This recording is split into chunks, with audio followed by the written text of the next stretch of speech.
നമസ്കാരം, ദീപിക ന്യൂസിലേക്ക് സ്വാഗതം. പ്രധാന വാർത്തകൾ. കേരളത്തിൽ ഇന്നേ വരെ ഒരു സർക്കാരിനും നേരിടേണ്ടി വരാത്ത പ്രതിസന്ധികളിലൂടെയാണ് ഈ സർക്കാർ കടന്നു പോകുന്നതെന്ന് മുഖ്യമന്ത്രി വി.ഡി. സതീശൻ പറഞ്ഞു. മന്ത്രിസഭാ യോഗത്തിന് ശേഷം നടത്തിയ പത്രസമ്മേളനത്തിലാണ് മുഖ്യമന്ത്രി വലിയ പ്രതിസന്ധികളുടെ ചിത്രം തുറന്നുകാട്ടിയത്. നിയമസഭയിൽ അവതരിപ്പിച്ച സാമ്പത്തിക ധവളപത്രം കേരളത്തിന്റെ രാഷ്ട്രീയ സാമ്പത്തിക ആരോഗ്യത്തിന്റെ സ്കാനിംഗ് റിസൾട്ടാണ്.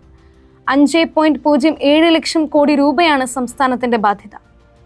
മൊത്തം സംസ്ഥാന GDP-യുടെ 39.5% കടമാണ്. ദേശീയ ശരാശരി 25% മാത്രമേ ഉള്ളൂ. പലിശയ്ക്ക് വേണ്ടി മാത്രം നമ്മുടെ മൊത്തം വരുമാനത്തിന്റെ 17.3% ചിലവാക്കേണ്ടി വരും. കഴിഞ്ഞ സർക്കാർ ഉണ്ടാക്കിയ മൊത്തം പ്ലാനായ 35,000 കോടി രൂപയിൽ 20,500 കോടി രൂപയുടെ കണക്ക് കാണാനില്ല. 10,000 കോടി രൂപ മാത്രമേ ഉള്ളൂ. ഗവൺമെന്റ് ജീവനക്കാരുടെ ചെലവിനത്തിനായും സപ്ലൈകോ മെഡിക്കൽ കോർപ്പറേഷൻ പോലുള്ള ചെലവിനങ്ങളിൽ ആയാലും കൊടുക്കേണ്ട 48,733 കോടി രൂപ ഇനിയും കൊടുത്തിട്ടില്ല. 20,000 കോടി രൂപ പെട്ടെന്ന് അടച്ചു തീർക്കേണ്ടി വരും. സംസ്ഥാന ഖജനാവിൽ ധാരാളം പൈസ ബാലൻസ് ഉണ്ടെന്നുള്ള ധനമന്ത്രിയുടെ വാദം 100% തെറ്റാണെന്നും മുഖ്യമന്ത്രി പറഞ്ഞു. കിഫ്ബി എന്ന പ്രതിഭാസം എന്ത് ഗുണമാണ് കേരളത്തിന് കിട്ടിയതെന്ന് അറിയില്ലെന്ന് മുഖ്യമന്ത്രി വി.ഡി. സതീശൻ. കിഫ്ബി വൻതോതിൽ കടം വാങ്ങുന്നു. അതിന് ഗ്യാരണ്ടി ഗവൺമെന്റ് കൊടുക്കുന്നു. കിഫ്ബിയിൽ എന്ത് ചെയ്യണമെന്നുള്ളത് ധനവകുപ്പ് പഠനം നടത്തി തീരുമാനിക്കും.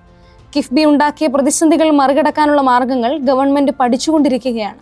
നടപ്പാക്കിയ പദ്ധതികളിൽ വലിയ വിവേചനമുണ്ടായിട്ടുണ്ട്. കണ്ണൂരിന് മാത്രം 20.4% തുക വിനിയോഗിച്ചു. മറ്റ് ജില്ലകൾക്ക് വളരെ കുറവാണെന്ന് മുഖ്യമന്ത്രി വാർത്താസമ്മേളനത്തിൽ കുറ്റപ്പെടുത്തി. സ്ത്രീകൾക്കും ട്രാൻസ്ജെൻഡേഴ്സിനും ജൂൺ 15 മുതൽ KSRTC ഓർഡിനറി ബസ്സുകളിൽ സൗജന്യ യാത്ര നടപ്പിലാക്കുമെന്ന് മുഖ്യമന്ത്രി വി.ഡി. സതീശൻ. മന്ത്രിസഭാ യോഗത്തിന് ശേഷം വാർത്താസമ്മേളനത്തിൽ സംസാരിക്കുകയായിരുന്നു അദ്ദേഹം. പ്രിയദർശിനി എന്ന പേരിലാകും സൗജന്യ യാത്ര നടപ്പിലാക്കുക. ആദ്യഘട്ടമെന്ന നിലയിലാണ് ഓർഡിനറി ബസ്സുകളിൽ പദ്ധതി നടപ്പിലാക്കുക. ഇതുവഴി KSRTCക്ക് ഉണ്ടാകുന്ന നഷ്ടം സർക്കാർ നികത്തുമെന്നും മുഖ്യമന്ത്രി അറിയിച്ചു.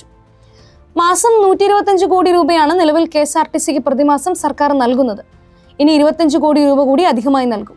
സാമ്പത്തിക നില മെച്ചപ്പെട്ട ശേഷം രണ്ടാം ഘട്ടം നടപ്പാക്കുമെന്നും അദ്ദേഹം പറഞ്ഞു. എറണാകുളം കോതമംഗലത്ത് കാട്ടാന ആക്രമണം രൂക്ഷം. കുട്ടമ്പുഴ പിണവൂർക്കുടിയിൽ ഇന്ന് പുലർച്ചെ എത്തിയ കാട്ടാനക്കൂട്ടം വീടിന്റെ മുകളിലേക്ക് പനമരം മറിച്ചിട്ടു. പൊട്ടനാനിക്കൽ ബിനോയിയുടെ വീടിന്റെ മേൽക്കൂരയിലേക്കാണ് മരം മറിച്ചിട്ടത്.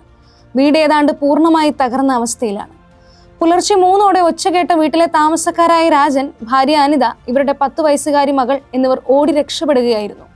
കാട്ടാന ശല്യം മൂലം വീടിന് പുറത്തിറങ്ങാൻ പോലും കഴിയാത്ത അവസ്ഥയാണെന്നും വന്യമൃഗശല്യത്തിന് ശാശ്വത പരിഹാരം കാണണമെന്നും വാർഡ് മെമ്പർ ബിന്ദു രാജേന്ദ്രൻ പറഞ്ഞു.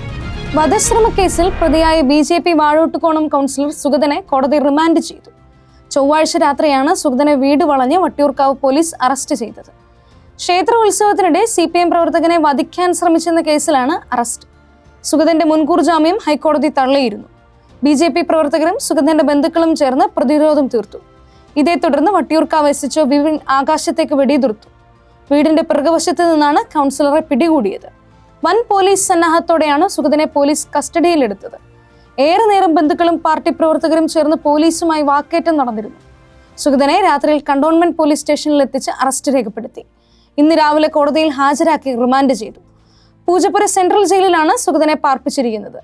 സുഗതന്റെ പേരിൽ നിരവധി കേസുകൾ നിലവിലുള്ളതിനാൽ police KAAPA ചുമത്തിയിരുന്നു.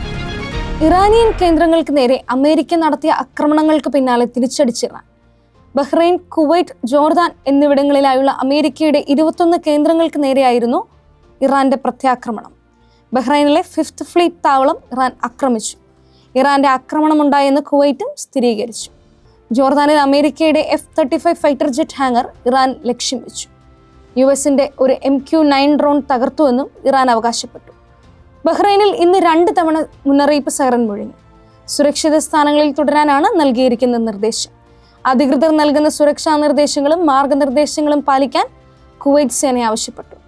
ജോർദാനിലെ വ്യോമതാവളത്തിലെ F-35 fighter jet ഹാങ്ങറുകൾ, ഒരു കമാൻഡ് ആൻഡ് കൺട്രോൾ സെന്റർ എന്നിവയുൾപ്പെടെ ബേസിലെ 4 നിർണായക ലക്ഷ്യങ്ങൾ മിസൈലുകൾ ആക്രമിച്ച് നശിപ്പിച്ചതായി ഇറാന്റെ IRGC പുറത്തുവിട്ട പ്രസ്താവനയിൽ അവകാശപ്പെട്ടു. ദേശീയപാതയിൽ KSRTC ബസ് വൺവേ തെറ്റിച്ചോടിച്ച സംഭവത്തിൽ കർശന നടപടി. ബസിന്റെ ഡ്രൈവറെയും കണ്ടക്ടറെയും ജോലിയിൽ നിന്ന് നീക്കി. Superfast driver Shah, conductor Godwin Raj എന്നിവരെയാണ് നീക്കിയത്. ഡ്രൈവർക്കെതിരെ സിറ്റി പോലീസ് കേസെടുത്തു. ടോൾ അടയ്ക്കാൻ പണമില്ലാതെ വന്നതോടെയാണ് ബസ് വന്ന വഴി തിരികെ ഓടിച്ചതെന്നാണ് ജീവനക്കാർ നൽകിയ വിശദീകരണം. ഈ മാസം 4-നാണ് കേസിനാസ്പദമായ സംഭവം. KSRTC സൂപ്പർഫാസ്റ്റ് ബസ് രാമനാട്ടുകര ഭാഗത്ത് നിയമം തെറ്റിച്ചോടിക്കുകയായിരുന്നു. 3 കിലോമീറ്ററോളം വൺ വേ തെറ്റിച്ച് ബസ് ഓടിച്ചിരുന്നു. കേരളത്തിലെ ഹിന്ദു ക്രിസ്ത്യൻ വിഭാഗങ്ങളിൽ ഒരു വർഷം ജനനങ്ങളെക്കാൾ കൂടുതൽ മരണം രേഖപ്പെടുത്തുന്നതായി റിപ്പോർട്ട്. കഴിഞ്ഞ 10 വർഷത്തെ കണക്കുകൾ വിലയിരുത്തുമ്പോഴാണ് ഈ ആശങ്കാജനകമായ വിവരം പുറത്തുവരുന്നത്. കുറഞ്ഞു വന്ന ജനന നിരക്കിന്റെ ഫലമായി ഈ 2 വിഭാഗങ്ങളുടെയും സ്വാഭാവിക വളർച്ചാ നിരക്ക് നെഗറ്റീവായി രേഖപ്പെടുത്തി. കഴിഞ്ഞ 10 വർഷത്തെ ഔദ്യോഗിക വിവരങ്ങൾ വിശകലനം ചെയ്യുമ്പോൾ ഹിന്ദു ക്രിസ്ത്യൻ വിഭാഗങ്ങളിലെ മരണനിരക്കിനേക്കാൾ കുറഞ്ഞ ജനന നിരക്കാണ് രേഖപ്പെടുത്തിയിരിക്കുന്നത്. അതേസമയം കേരളത്തിലെ മൊത്തത്തിലുള്ള സ്വാഭാവിക വളർച്ചാ നിരക്ക് പോസിറ്റീവായി തുടരുന്നുണ്ട്. അതിന് കാരണം മുസ്ലിം വിഭാഗത്തിൽ മരണങ്ങളെക്കാൾ കൂടുതൽ ജനനങ്ങൾ ഉണ്ടാകുന്നതുകൊണ്ടാണ്. ധനകാര്യ സ്ഥിതിവിവര കണക്ക് വകുപ്പിന്റെ 2014 മുതൽ 2023 വരെയുള്ള വാർഷിക വൈറ്റൽ സ്റ്റാറ്റിസ്റ്റിക്സ് റിപ്പോർട്ടുകളെ കണക്കിലെടുത്താണ് ഈ ജനന മരണ കണക്കുകൾ തയ്യാറാക്കിയിരിക്കുന്നത്. നടി ലക്ഷ്മിപ്രിയയ്ക്കും തൃപ്പൂണിത്തുറ വനിതാ സെൽ SI രേഷ്മയ്ക്കുമെതിരെ നടി അൻസിബ നൽകിയ പരാതിയിൽ കഴമ്പില്ലെന്ന് പോലീസ്. അൻസിബയുടെ പരാതിയിൽ കേസെടുക്കാനാവില്ലെന്ന് ചൂണ്ടിക്കാട്ടി തൃക്കാക്കര ACP കമ്മീഷണർക്ക് റിപ്പോർട്ട് നൽകി. അൻസിബയ്ക്കെതിരെ ലക്ഷ്മിപ്രിയ നൽകിയ പരാതിയിലും അടിസ്ഥാനമില്ലെന്നും പോലീസ് വ്യക്തമാക്കി. ലക്ഷ്മിപ്രിയ തനിക്കെതിരെ നൽകിയ വ്യാജ പരാതിയിൽ തൃപ്പൂണിത്തുറ വനിതാ സെൽ SI രേഷ്മ 3 മണിക്കൂറോളം തന്നെ സ്റ്റേഷനിൽ നിയമവിരുദ്ധമായി തടഞ്ഞുവെച്ചു, മാനസികമായി പീഡിപ്പിച്ചു എന്നായിരുന്നു അൻസിബയുടെ പരാതി. ജമ്മു കശ്മീരിലെ ഉറിയിൽ ഗ്രനേഡ് അബദ്ധത്തിൽ പൊട്ടിത്തെറിച്ചുണ്ടായ സ്ഫോടനത്തിൽ 2 സൈനികർക്ക് വീരമൃത്യു. മഹാരാഷ്ട്രയിലെ ഐരോളി സ്വദേശി ചവാൻ വിക്രം ബാലകൃഷ്ണ, ഷാപ്പൂർ സ്വദേശി അർജുൻ ജാദവ് രവീന്ദ്ര എന്നിവരാണ് മരിച്ചത്. ബാരാമുള്ള ജില്ലയിലുള്ള ഉറി സെക്ടറിൽ നിയന്ത്രണ രേഖയ്ക്ക് സമീപം കഴിഞ്ഞ ദിവസം വൈകുന്നേരമാണ് അപകടം നടന്നത്. അഫ്ഗാനിസ്ഥാനിൽ പാകിസ്ഥാൻ നടത്തിയ വ്യോമാക്രമണത്തിൽ 13 പേർ കൊല്ലപ്പെട്ടു, 14 പേർക്ക് പരിക്കേറ്റു. മരിച്ചവരിൽ 11 പേർ കുട്ടികളാണ്. അഫ്ഗാനിലെ അതിർത്തി ഗ്രാമത്തിലാണ് ആക്രമണമുണ്ടായത്. ഉറങ്ങിക്കിടക്കുമ്പോഴാണ് ജനവാസ കേന്ദ്രങ്ങൾക്ക് നേരെ വ്യോമാക്രമണമുണ്ടായതെന്ന് താലിബാൻ ആരോപിച്ചു. ഇതോടെ വാർത്തകൾ അവസാനിച്ചു. നന്ദി. സത്യസന്ധമായ വാർത്തകൾ അറിയാൻ ദീപിക ന്യൂസ് ഫോളോ ചെയ്യൂ.